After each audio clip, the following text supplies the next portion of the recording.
Bienvenidos a este vídeo sobre el Concilio de Constanza, un evento pivotal en la historia de la Iglesia Católica que tuvo lugar entre 1414 y 1418. En los próximos 10 minutos exploraremos su desarrollo, el proceso detallado, las conclusiones alcanzadas y los aspectos más relevantes para la Iglesia. Este concilio, convocado en medio de una gran crisis, buscó restaurar la unidad, reformar la vida eclesiástica y combatir la herejía. Comencemos por el contexto y su desarrollo. El Concilio de Constanza surgió en el marco del llamado Cisma de Occidente, una profunda división que azotaba a la cristiandad desde 1378. Durante casi 40 años, la Iglesia se vio fragmentada por la presencia simultánea de varios pretendientes al papado, lo que generaba confusión, escándalo y debilidad espiritual. El exilio de los papas en Aviñón durante el siglo XIV, los abusos administrativos, las guerras civiles como la de los 100 años y el surgimiento de falsas doctrinas habían creado un clamor universal por reforma. Santos como Brígida de Suecia y Catalina de Siena habían advertido sobre la necesidad de restaurar la pureza y la unidad en la Iglesia. El intento previo del Concilio de Pisa en 1409 había empeorado la situación.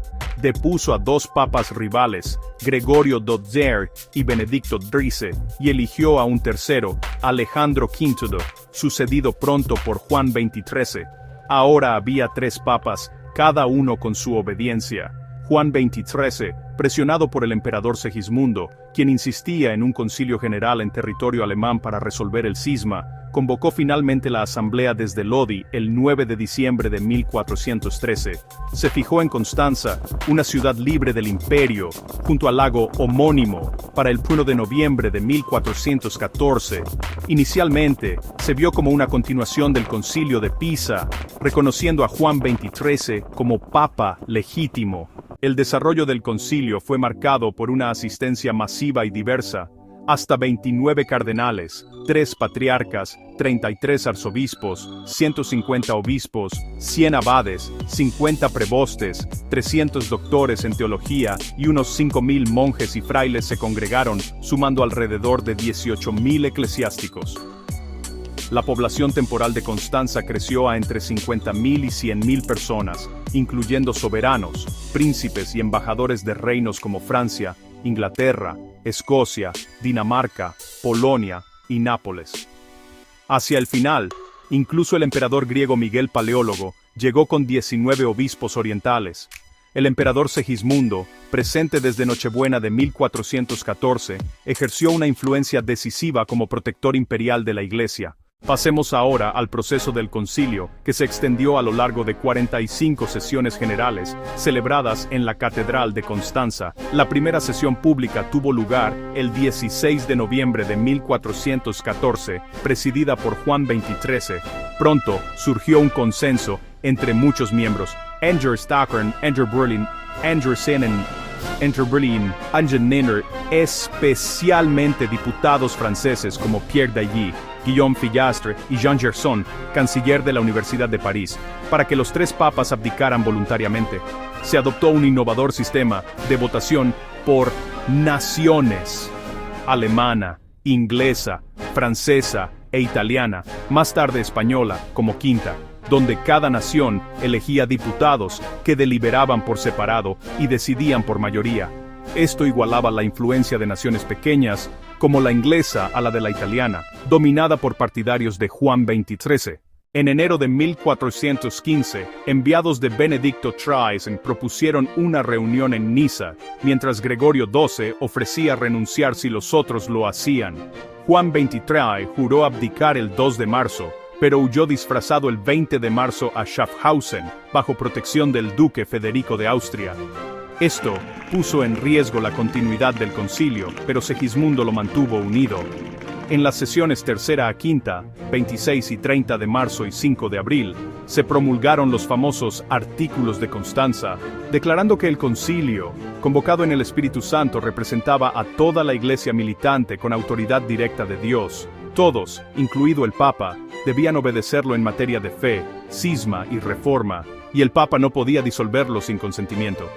Juan XXIII fue capturado en mayo, suspendido en la 10ª sesión, 14 de mayo, y depuesto en la 12ª, 29 de mayo, por simonía, apoyo al cisma y vida escandalosa. Ratificó su deposición y fue encarcelado. Gregorio XII d'Or renunció dignamente en la 14ª sesión, 4 de julio de 1415, reconvocando el concilio en su nombre y confirmando sus actos en la 17ª, 14 de julio.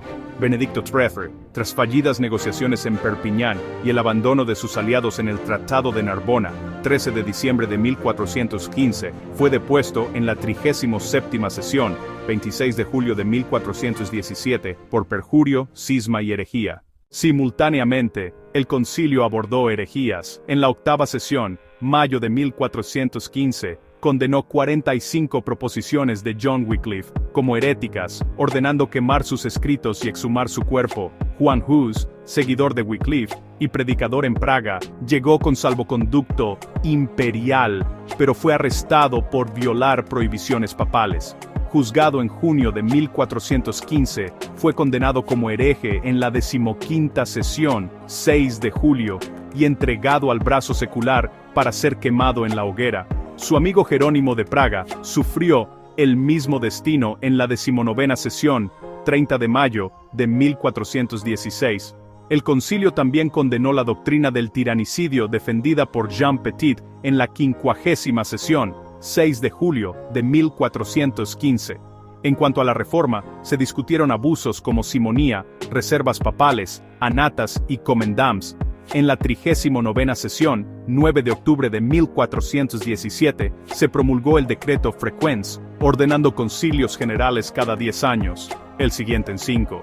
Se firmaron concordatos con naciones para limitar exenciones, uniones de beneficios y dispensas. La elección papal se decidió en la 40ª sesión, 30 de octubre de 1417, 23 cardenales y 30 diputados, 6 por nación, eligieron a Odo Colonna como Martín V el 11 de noviembre. Coronado el 21 de noviembre, Martín V presidió las sesiones restantes, aprobando reformas y cerrando el concilio en la 45ª, 22 de abril de 1418.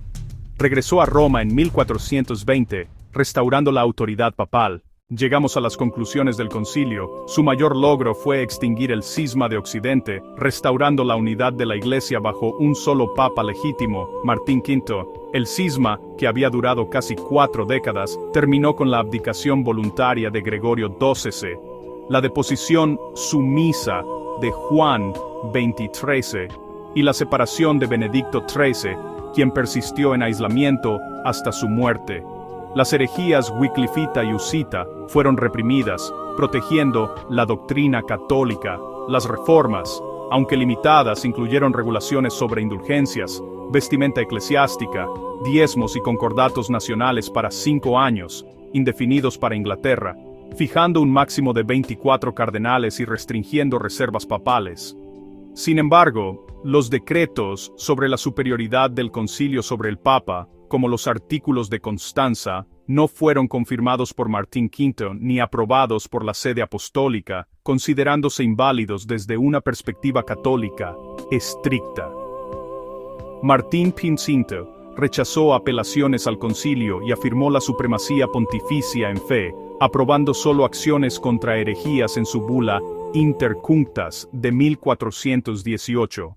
Finalmente, examinemos los aspectos más relevantes para la Iglesia. El Concilio de Constanza es considerado parcialmente ecuménico. Sus sesiones iniciales hasta la 14ª fueron irregulares, pero desde la reconvocación por Gregorio XII, 14ª sesión, hasta el final, se reconoce como el 16º Concilio General.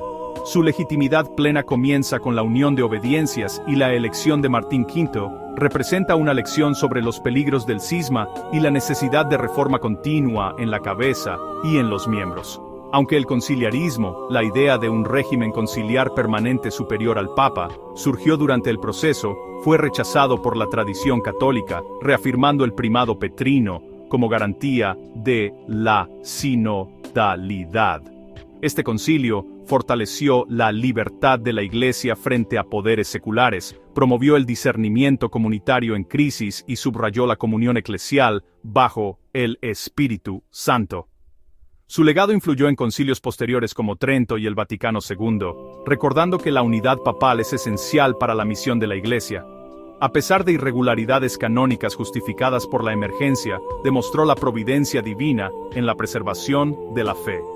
Gracias por ver este video, que la paz de Cristo esté con ustedes.